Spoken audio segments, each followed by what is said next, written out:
मित्रांनो, आपण गाजलेले चित्रपट तर नेहमीच बघतो, पण प्रत्येक इंडस्ट्रीमध्ये काही अंडररेटेड चित्रपट असतात. जसं मराठीमध्ये काही वर्षापूर्वी आलेला तुंबाड. पण अजून एक असा चित्रपट आहे मराठीमध्ये जो खूप अंडररेटेड आहे, तो म्हणजे आत्मपॉम्पलेट. आहे ना नाव मजेदार.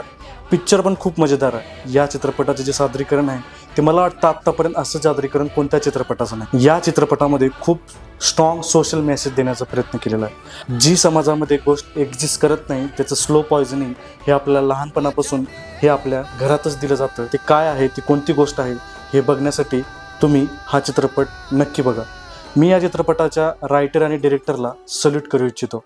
ते म्हणजे या चित्रपटाचे डिरेक्टर आहेत आशिष बेंडे आणि रायटर आहेत परेश मोकाशी. हा चित्रपट बघताना तुमचा हसून हसून पोट दुखेल आणि तितकंच तुम्हाला विचार करण्याची गरज लागेल. हा चित्रपट इतका सोशली इम्पॅक्टफुल तुम्हाला विचार करण्यास भाग पडेल की जे तुम्ही आजपर्यंत कधीच विचार करत नसाल. तर नक्की आज जा Amazon Prime वरती आणि हा चित्रपट नक्की बघा, आत्मपॉम्पलेट.